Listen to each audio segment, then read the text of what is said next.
guys, how's it going? I'm back with Mr. Nightmare video for you guys today. Happy Tuesday. You're probably going to notice I'm a little bit different today. Don't mind me, just... Can't really tell you guys anything. Well, I can, but you guys don't want to know. But, yeah, just a little shaken up right now. 3 Creepy True Cornfield Horror Stories version 2, Mr. Nightmare. Starting.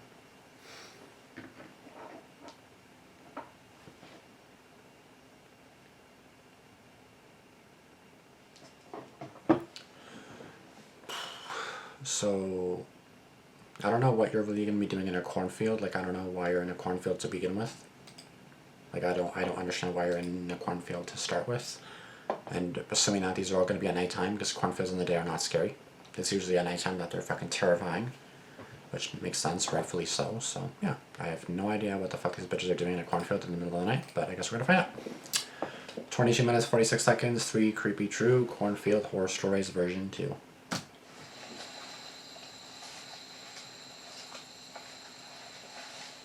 Paul Cassidy. This happened when I was a kid, so some of the details are a little fuzzy, but I still remember the important parts. I grew up in Nebraska, and I used to bike to school every day because my parents were always working. It was just easier that way. We lived in a rural area surrounded by farmland, and the route to school took me past this massive cornfield. Looking back, it probably wasn't that big, but it was the kind of place that looked like it went on forever, especially when you're a kid. Our house was on the other side of the field, but my parents were always clear about one thing: don't cut through the cornfield. They were worried I'd get lost without a cell phone, and I didn't really question it. I'd seen how easy it was to lose your sense of direction in there. So every day, I'd stay on the main road and bike all the way around it. I didn't have many friends that lived near my house, so I'd always bike alone. I didn't mind the longer rides. I actually developed a love for biking from doing it so often. I'd go for bike rides on the weekends, even when I didn't have to. I don't remember what day of the week it was, but it was definitely a weekday because I was biking home from school. I was biking home like normal when the chain on my bike popped loose. I don't remember how it happened, but it just came off completely, and no matter how hard I tried, I couldn't figure out how to pop it back into place. Yeah, like, I know that's, like, sometimes it doesn't fall off, like, both wheels, it just falls off the one. So I just put it back on, then I'm good to go. My dad had taught me how to fix my bike, but nothing I tried worked. I was stuck, and the thought of walking all the way home with my bike in tow sounded awful. Like I said, I didn't have a phone back then, so it wasn't like I could just call my parents for help. I wasn't going to ask for a ride from a random stranger driving by either. I knew better. I was on my own. That's when I looked over at the cornfield. Walking the normal route home was going to take forever, but cutting through the cornfield would save me a ton of time. I knew my parents had warned me not to go in there, but I figured it couldn't be that hard to find my way through. After all, I just needed to walk straight, right? So I made up my mind and pushed my bike into the cornfield, telling myself it'd be a quick shortcut. I mean, assuming it's like 3, 4 p.m., it's not light, it's still pure daylight outside, you should be fine. First, it was fine. The path I found between the rows of corn was narrow, but it was clear enough to walk through. The stalks towered over me, and I remember there being a gentle breeze that day. Imagine walking through a cornfield as a child. The stalks feel 10 times higher, and everything feels 10 times bigger. Yeah. It started to make me feel a little uneasy. The corn also blocked out a lot of the light, and it was oddly silent in there. I can't remember why, but every so often I'd look behind me. I'm not sure what was scaring me, but I remember just wanting to get out of there as quickly as possible. Makes sense. After another few minutes, I started to pick up on a faint rustling sound coming from the corn just a little ways off the path. I stopped and listened, trying to convince myself it was just the wind. It didn't sound like the wind, though. It stopped, but as soon as I started walking, I heard it again. This time, it was a little louder and a little closer. I started to think it could have been an animal stalking me, but I didn't know what kind of animal would be making that much noise. I remember struggling to breathe, wishing I had never gotten into that cornfield at all. I picked up the pace, walking faster, but I didn't want to leave my bike behind. I kept telling myself I was being paranoid, but every few minutes, the rustling came back. Like whatever it was keeping pace with me. Eventually, the rustling stopped, and I felt a wave of relief. And then no phone either, so you can't even call for anybody for help, like not police, literally nobody. 10 or so minutes passed without any strange sounds. How big is this At the cornfield? next juncture, I decided to switch roads just to be safe. I turned a corner, and standing right there in the middle of the path was a man. He was just standing there, arms at his sides, staring at me. He didn't look like a farmer or anyone who belonged out there. His clothes were dirty and torn, and he had what looked like long scratches on both arms. I don't know how else to describe them. They were just long marks that looked etched into his arm. I froze, not knowing what to do. But then he spoke. He asked me if I was lost in a low and raspy voice. I didn't respond. I was glued to the spot. He then took a step toward me and told me he'd help me find my way home. I felt like I was in sleep paralysis. I literally couldn't move. Every instinct in me screamed to run, but I couldn't. He started walking faster, his hands outstretched toward me, and that's when my legs just took over. I dropped my bike and ran as fast as I could. He started chasing me and shouted that he just wanted to help me. I did not stop running. Yeah. I just want to help you. Get back here. Are you sure about that? Like, you could just say, I just want to help, and then if they run away, well, there you go. If you chase after them, I want to help you? Yeah, okay. Okay there, bud. You just want to help me my ass. I could hear him crashing through the corn behind me, yelling for me to stop every so often. No. I ducked into one of the corn stalks and crouched down in a ball with my eyes closed. I tried to make myself as small as possible. I truthfully thought I was going to die. He was holding something that looked like a rope in his hand. Yeah. As he passed, he muttered to himself, "I'll find him." I'll never forget those words for as long as I live. Fuck, that's I terrifying. stayed hidden for what felt like hours. My legs were cramping and my whole body was trembling, but I didn't dare move until I was sure he was gone. When I finally crawled out of the corn and made my way home, I was shaking so badly I could barely walk. It was dark by then. I eventually found my way home. I ran inside to my parents, who were worried sick about where I had been. I told them everything. My mom was in tears. My dad looked like he was ready to kill someone. By then, though, there wasn't much they could do. That man was long gone. My dad went out to look for my bike, but it was nowhere to be found. They got me a new one a few days later, and life went on. A few weeks later, something else happened that ultimately made us move out. I got home from school one day, and there, sitting on the porch, was my old bike. The one I had left in the cornfield. Oh my god, bro. That is fucked, bro. Oh my god. That means he knows where you live, bro. Oh my god, fuck. That's crazy. Like, yeah, you got your bike back. That's so fucking oh my god. I don't remember who was more freaked out, me or my parents. My parents didn't feel safe with me in that house anymore, so we quickly moved out of there. My parents don't really mention what happens, but I don't think I'll ever be able to forget it.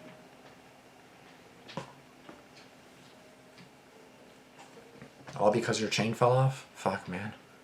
Story 2, number Sheldon. Yep, number Sheldon. Number Sheldon, name is 2. Yeah, that's how it is. Story 2 by Sheldon.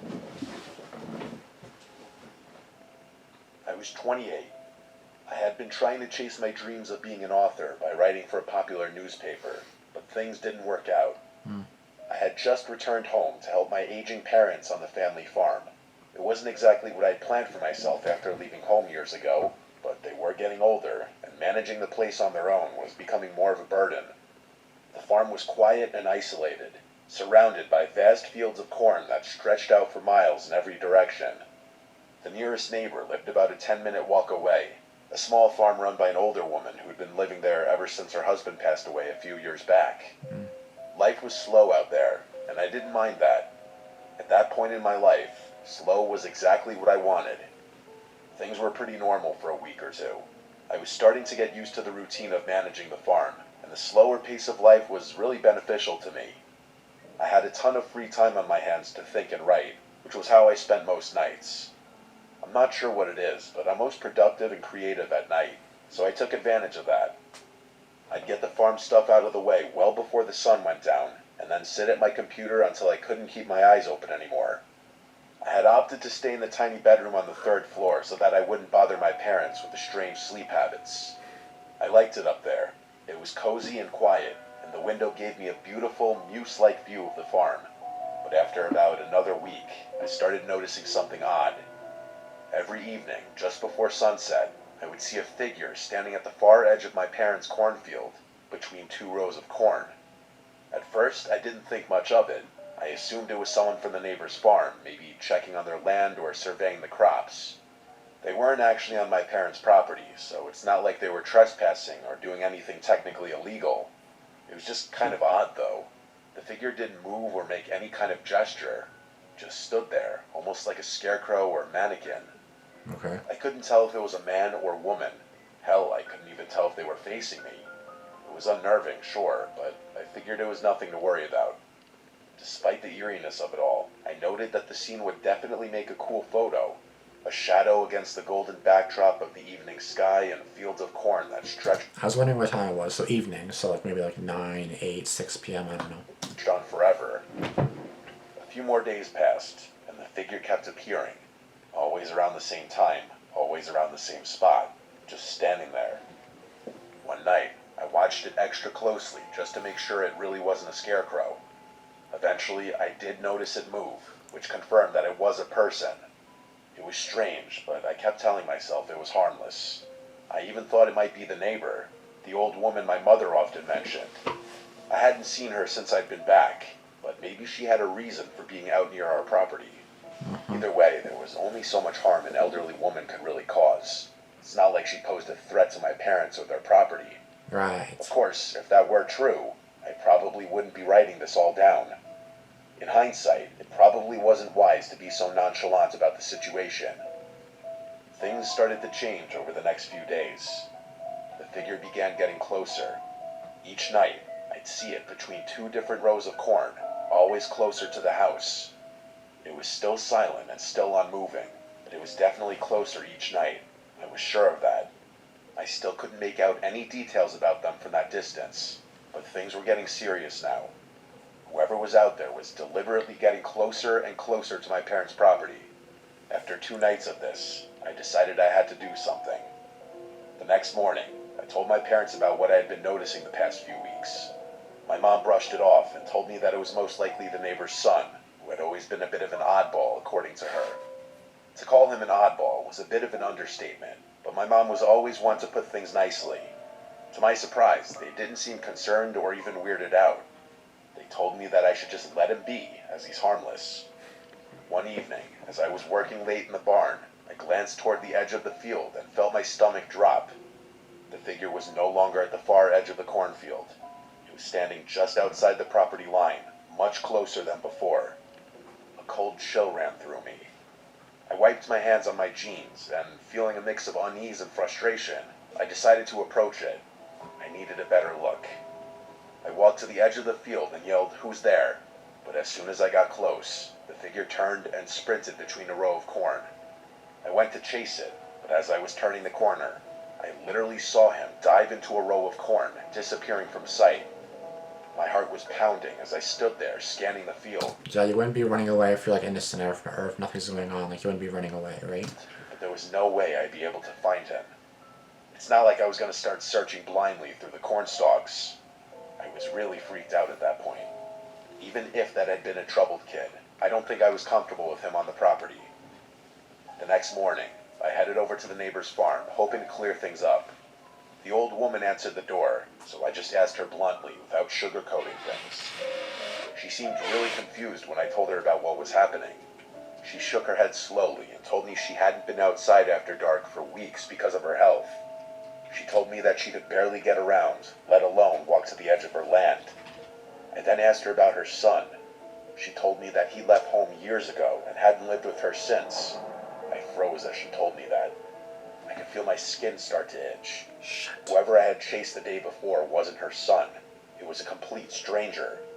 I left her farm with a growing sense of dread. Whoever or whatever was lurking near the cornfield wasn't from her place. I immediately told my parents about what she told me, and they grew concerned. My mom suggested calling the police, but my dad insisted that would be a waste of time since they hadn't actually done anything illegal. My dad instructed me to stay awake and wake him up should that person come back, which I agreed to. For the next few days, nothing happened, like the figure wasn't there anymore, which was a relief. Maybe they had noticed me confronting my neighbor, or maybe they had simply decided not to return after being chased. Either way, I was relieved.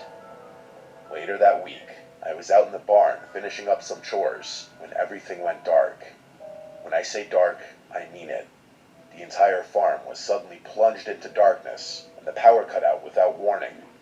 All the lights inside and outside the house flickered off. I never carried my phone on me in the barn, so I was truly blind. Fuck. My heart started racing. I had a feeling I knew what had caused the outage. I fumbled in the dark for the flashlight I knew was nearby somewhere. After finding it, I sprinted out of the barn and toward the house before stopping in my tracks. I wanted to run inside, but knew that would be the cowardly thing to do. I was about to run around the house to check the breaker main when I heard it. There was a faint rustling sound coming from the cornfield. Oh, fuck. The realization hit me. That person was on my property, within mere feet of me. I turned and swept the beam of flashlight across the field, trying to be as quiet as possible. For a moment, nothing happened, just the same rustling sounds. But then, out of the corner of my eye, I caught a glimpse of movement. I jumped and shakily pointed my light toward the source. There, just a few feet away from the barn, was a man. I could see that now. It was a man with a few patches of hair on an otherwise bald head. He was wearing overalls and staring directly at me with this menacing look. Fuck. I glanced down at his hands. He was holding a rusty garden trowel. Fear took over me and I ran. To my horror, I heard him begin to chase after me. Oh, fuck, I man. sprinted into the cornfield, hoping to lose him in there. I turned to see him in full pursuit, running as fast as he could. I turned a corner, and before he could see, I full-on dove into a row of corn. Like the weird thing, not the irony. I don't know if that's the right word to use here. Irony. You were chasing him before he dove into the cornfield. Now he's chasing you, and then you're diving into the cornfield. I sat there with my heart racing, trying to cover the sound of my breathing. A few seconds passed before I saw that guy run past me.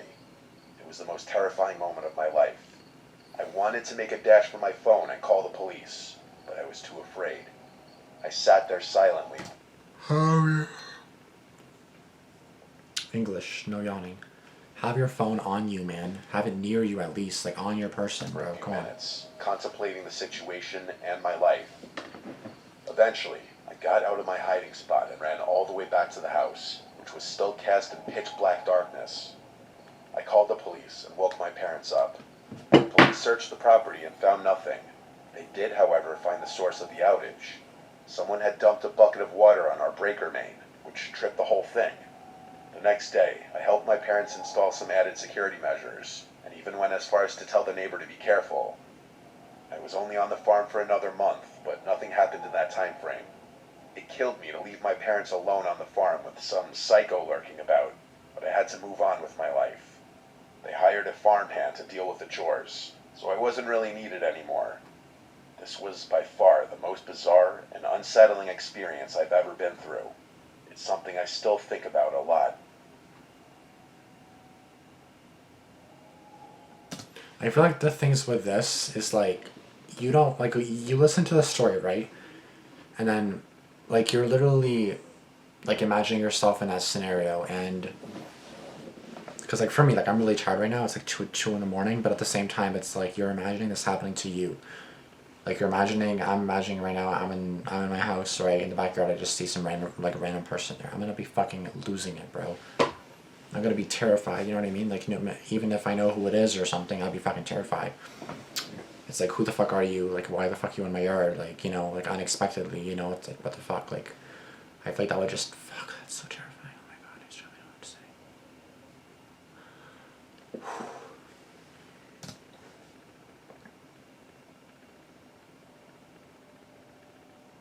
I recently moved to Iowa to get away from things. I got some dead-end job that pays a decent buck. It's not so bad. I'm definitely not going to stay out here forever, but the peace and quiet is good for me. There's a lot of farmland around here, which I'm sure doesn't surprise any of you. The rural environment is definitely not something I'm used to, coming from the city and all, but I'm slowly adjusting to it. About 6 months ago, I found a modest home with dirt cheap rent that I lived in for a few months. While the house itself was small, the property was actually pretty big. I had a lot of land in the backyard, more than I knew what to do with.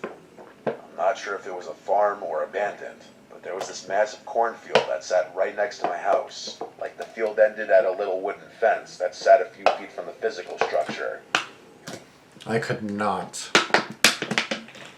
live in front of a cornfield, near a cornfield, beside a cornfield, behind. No.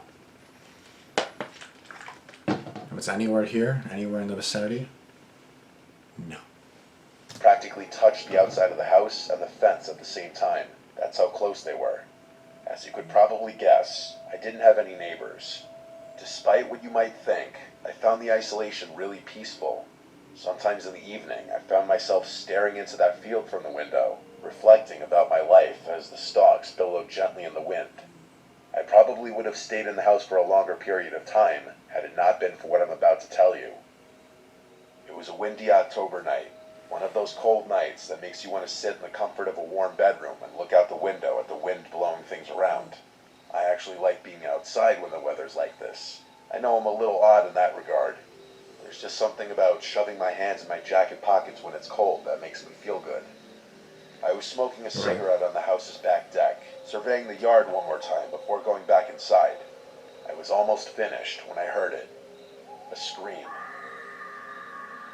It wasn't the kind of distant animal cry you hear sometimes out in the country. No, this was different. It was sharp, high-pitched, and unmistakably human. It sounded like it could have been a child, maybe a young boy.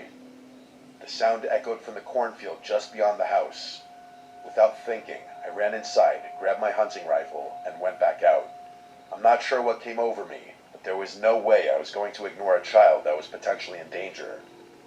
As I was running toward the cornfield, the scream came again, louder this time. I stopped in my tracks, scanning the dark, but I couldn't see anyone. Unless it's a setup. I called out to the kid, asking him to scream again so I could find him. Silence. Adrenaline was surging through me at that point. I jumped the fence, picked a random row of corn, and ran alongside it, using my phone's shitty flashlight to see. I kept yelling out, but that kid never yelled back. Eventually, I realized I was in over my head. I called the police and explained to them what I had heard before returning to my house, waiting for them to arrive. When the officers arrived, I insisted on helping them search the field. They let me help, which I was grateful for. We searched for at least half an hour, calling out to that kid the whole time. He never yelled back, though. There was nothing out there, no footprints, no signs of movement, not a single trace that anyone had been in that field. Eventually, we gave up. The officers told me to call again if I heard anything, and left. I was frustrated, but what could I do? Part of me wondered if the whole thing had been a prank, which sort of made sense. I'm sure the kids out there struggled to occupy the hours. It just made me sick to think that someone would prank another person like that. As much as I tried to convince myself that it had all been a prank, I couldn't relax after that. Little did I know that the situation was about to go from a 1 to a 10. As I was upstairs getting ready for bed, something from outside the window caught my eye. It was the last thing anyone would ever want to see outside a bedroom window, a faint orange glow. I rushed to the window, and I felt my stomach drop. Off in the distance, there were small flames rising from the cornfield, flickering wildly in the dark.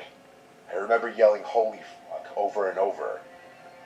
I knew I had to do something. The fire wasn't huge, but I knew it would spread fast with how windy it was out there. I sprinted down the stairs while calling 911, practically screaming into the phone. I grabbed the hose from the side of my house, turned it on, jumped the fence, and sprinted into the field. I prayed that it would be long enough to reach the fire. I was soaked by the time I reached the fire, but I didn't care. I knew the fire department would take forever to get there. I was the only hope. I sprayed the flames as best I could, doing everything I could to contain it. I was unbelievably lucky that it hadn't spread more quickly. I was able to put it out completely in just a few minutes. I leaned down to catch my breath, wondering why in the world it was happening to me. As I stood there, drenched in sweat and water, I caught movement from the corner of my eye. I turned and nearly died right on the spot. There was someone at the upstairs window of my house. They were in my bedroom. Oh my god. Oh my god, I got goosebumps. Holy fuck, I'm cold now too. Holy shit, bro.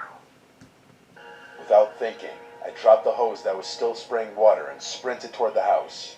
I threw open the door and burst into the kitchen, only to freeze in place. The entire room was trashed. My fridge and cabinets were all open, and a bunch of my dishes had been smashed on the floor. It was fucking crazy, and I didn't know what to think.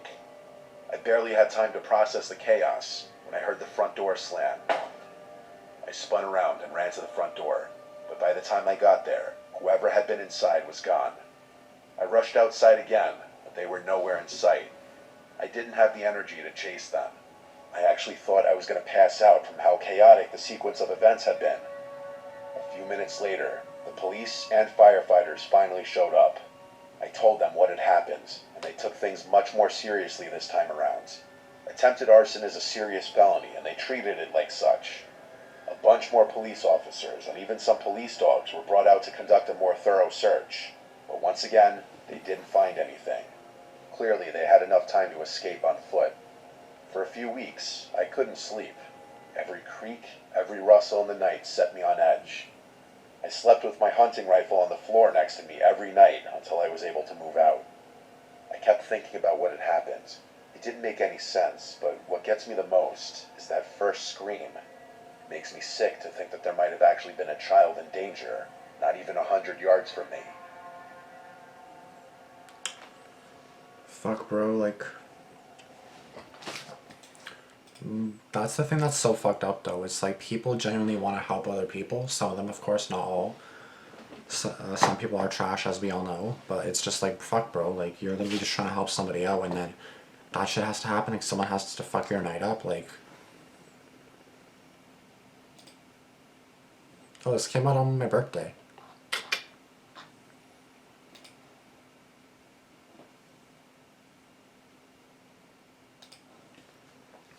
The last story is actually insane. That poor man went through 3 fighter fights in an hour. A regular night in many big cities these days. Fuck, man. Oh my god. One of the most insane stories on this channel. Like, oh yeah, someone tried to set your fucking cornfield on fire, then they're just in your fucking house? Oh my god. Okay. So, there was definitely no kid in danger. The person who trashed your house used a speaker or something to try and lure you out so he could go in and trash the house. After that it failed. He took it a step up by starting a fire. That's my theory. Fuck.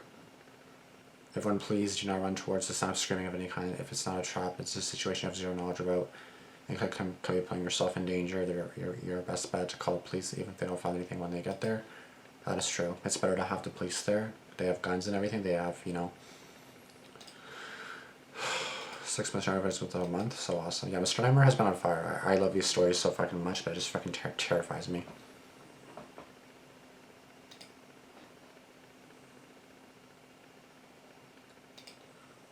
This guy's definitely one of the best on the plot. Honestly, Mr. Nightmare's my fucking favorite. I love him so much.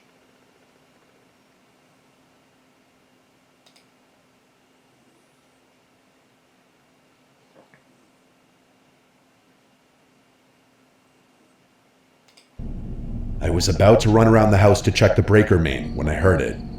There was a Hold on, it's fucking terrifying, bro. Like, the second one was actually pretty scary too, because again, it's like you don't know what the fuck's going on, you don't know who that person is.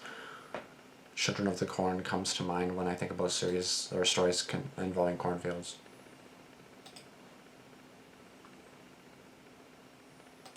Fuck. Okay, well, I'm glad everyone's okay. I'm glad everyone's safe. That obviously could have ended up a lot more bad, and obviously, fuck, man, like just some person being in your window.